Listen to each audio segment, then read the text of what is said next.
Hello दोस्तों, कैसे हो आप। आशा करता हूँ आप बिल्कुल अच्छे होंगे। आज मैं आपके को बताने वाला हूँ इन सभी स्टूडेंट का मार्कशीट डाटा कैसे रेडी करते हैं। मेरे सर ने मुझे कुछ स्टूडेंट के मार्क्स नेम्स दिए हैं जो कि मुझे इनका मार्कशीट रेडी करनी है, मार्कशीट डाटा रेडी करना है। मार्कशीट डाटा रेडी करने में मुझे इसमें total, minimum, maximum, average, percentage, fail pass, grade, rank निकालनी है। चलो जानते हैं। ज़्यादा टाइम समय बर्बाद ना करते हुए मैं आपको बता देता हूँ कि हमें किस तरह से इसका स्टूडेंट मार्कशीट डाटा रेडी करना है। उससे पहले, डाटा निकालने से पहले लाइक करें, सब्सक्राइब करें, चैनल को शेयर करें। चलिए जानते हैं। सबसे पहले करेंगे हम टोटल। टोटल कैसे निकालते हैं। टोटल निकालने के लिए हमें इसका एक फॉर्मूला यूज करना पड़ेगा, जो कि फॉर्मूला यूज होता है सम फॉर्मूला। हम उससे पहले इज इक्वल टू प्रेस करेंगे, सम का फॉर्मूला लगाएंगे। सम का फॉर्मूला लगाती है फॉर्मूला बार में, फॉर्मूला लिस्ट में आपका फॉर्मूला शो कर जाएगा। हम इसको क्या करेंगे, फॉर्मूले को ओपन कर लेंगे। ओपन करने के बाद जितने भी हमारे सब्जेक्ट होंगे, सारे सब्जेक्ट को हम, जब तक हमारे सब्जेक्ट है उन रेंज को हम सेलेक्ट कर लेंगे। सेलेक्ट करने के बाद फॉर्मूले को क्लोज कर देंगे। क्लोज करने के बाद एंटर प्रेस कर देंगे। ये हमारा टोटल निकल के आ चुका है। हम इसको यहाँ पे ऐसे करके इस पर प्लस के ऑप्शन पे लाके इसको माउस का लेफ्ट प्रेस करके इसको हम ट्रैक कर लेंगे। ट्रैक करने के बाद इसका सारा डाटा निकल के आ जाएगा। ऐसे ही हम मिनिमम निकालेंगे। मिनिमम निकालने के लिए इजिकल टू प्रेस करेंगे। इजिकल टू प्रेस करने के बाद मिनी का फॉर्मूला लिखेंगे। मिनी का फॉर्मूला लिखते ही आपके पास सामने मिनी का फॉर्मूला शो कर जाएगा। और हम जितने भी सब्जेक्ट होंगे, इन सब्जेक्ट को सिलेक्ट करने के बाद फॉर्मूला बंद कर देंगे, उसको एंटर प्रेस कर देंगे। एंटर प्रेस करने के बाद हम इसको भी ऐसे ही ट्रैक कर देंगे। ट्रैक करते ही सभी स्टूडेंट का मिनिमम डाटा निकल के आ चुका है। अब ऐसे ही हम मैक्सिमम करेंगे। मैक्सिमम करने के लिए इक्वल टू मैक्स लिखेंगे। मैक्स लिखते ही आपके सामने फॉर्मूला बार में फॉर्मूला शो कर जाएगा। इसको हम फॉर्मूले को ओपन कर लेंगे टैब दबा के। टैब दबाने के बाद जितने भी हमारे पास इस कैंडिडेट के सब्जेक्ट होंगे उसको सिलेक्ट कर लेंगे। सिलेक्ट करने के बाद हम करेंगे इसको क्लोज, एंटर प्रेस करेंगे। प्रेस करते ही इसका जो मैक्सिमम इसका जो मार्क्स है इस सब्जेक्ट में, वो आपके पास शो कर जाएगा। जो हिस्ट्री में सबसे ज़्यादा मैक्सिमम ये शो कर गए यहाँ पे। ऐसे ही हम इसको ट्रैक कर लेंगे।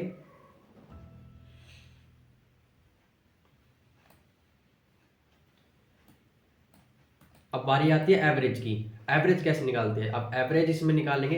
एवरेज के लिए भी ऐसे ही निकलेगा, इजिकल टू एवरेज का फॉर्मूला लगेगा। एवरेज का फॉर्मूला जैसे ही आप देखिए, जैसे ही आप ए प्रेस करते हैं, कुछ इस तरह से ए नाम के जितने भी फॉर्मूले हैं वो शो करने लग जाएंगे। ए बी से आ गया तो आपके सामने सेकंड नंबर पर फॉर्मूला शो कर जाएगा। इस फॉर्मूले को ओपन कर लेते हैं। ओपन टैब दबाते ओपन हो गया। जितने भी सब्जेक्ट है हमारे पास, इन सब्जेक्ट को सिलेक्ट कर लेंगे। सेलेक्ट करते क्लोज कर देंगे इस फॉर्मूले को, एंटर प्रेस कर देंगे।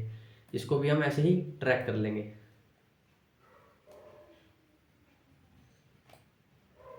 ट्रैक करते ही जितने भी स्टूडेंट हैं सबके एवरेज निकल के आ चुकी है। ये एवरेज निकल के आ चुकी है।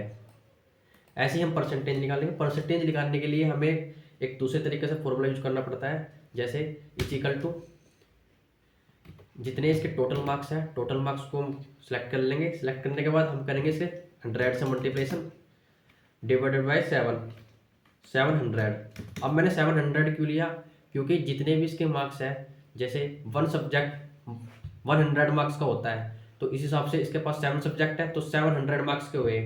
तो इस वजह से हमें 7 से डिवाइडेड करना है।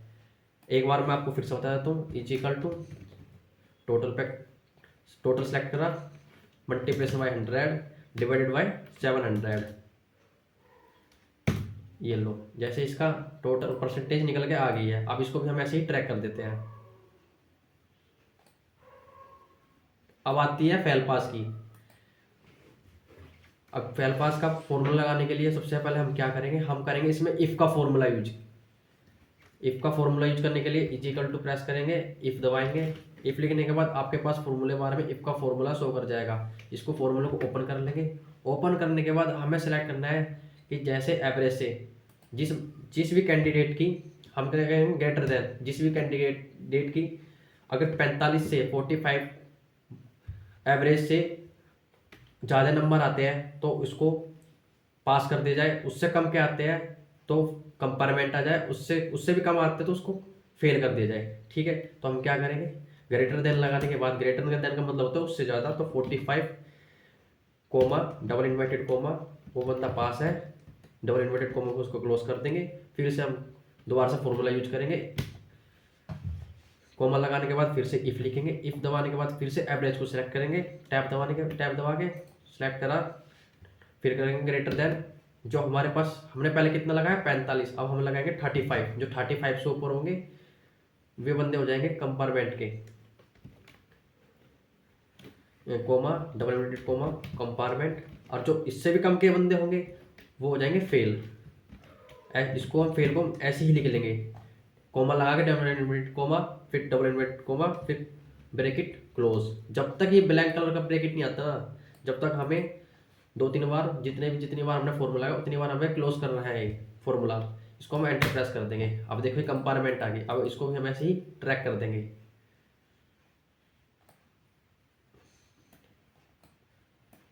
ज़्यादातर इसमें फेल कंपार्टमेंट इसलिए आ रही है क्योंकि किस बंदे के भी, मैंने क्या फॉर्मूला लगाया था कि 45 से ऊपर मार्क्स आए जिसके भी, वो बंदा पास है। अब देखिए जैसे इसका 46 मार्क्स है, 46 के बाद इसके जब ये बंदा पास है, और देखो जैसे मैं इसको यहाँ पे कर देता हूँ 50 एवरेज, तो ये बंदा पास हो जाएगा। यहाँ पे मैं मार्क्स कर देता हूँ उसके 100, यहाँ भी 100 कर देता हूँ, तो ये बंदा पास हो गया। जो भी 45 से ऊपर होंगे, 45 से ऊपर के बाद वो आएगा ए ग्रेड में, comma double inverted comma A grade, double inverted comma को बंद कर लेंगे। फिर से हम फॉर्मूला लगाएंगे, कोमा लगा के इफ, इसको टैब दबा के ओपन कर लेंगे फॉर्मूले को, एवरेज सेलेक्ट कर लेंगे। फिर से हम ग्रेटर देन लगाएंगे, जो भी 35 से ऊपर का होगा वो आएगा B grade, comma double inverted comma B grade में रख लेंगे इसको, बी ग्रेड।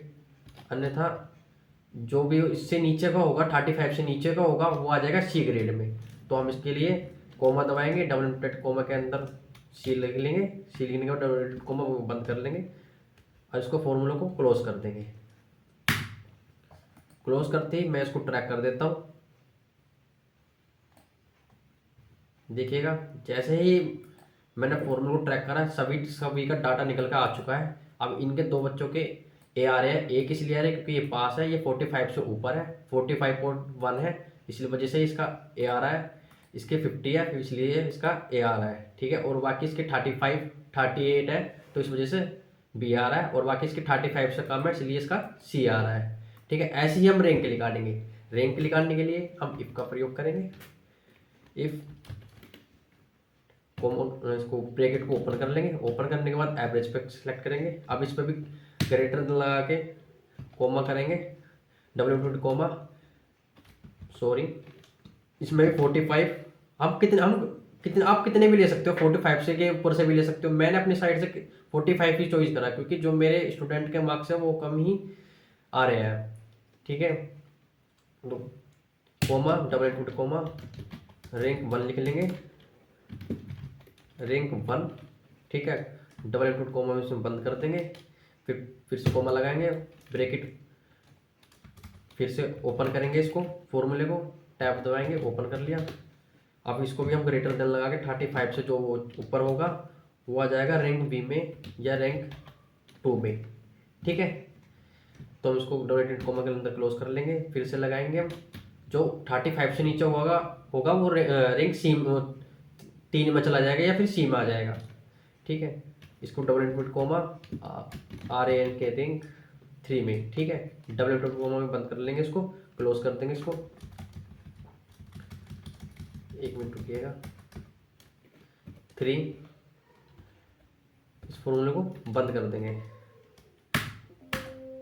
ठीक है, बंद करने के बाद इसको भी हम ऐसे ही ट्रैक कर देंगे।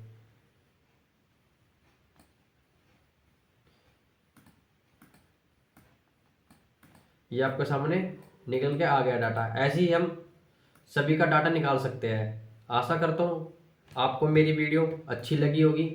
लाइक करें, शेयर करें, सब्सक्राइब करें और कमेंट करना ना भूलें।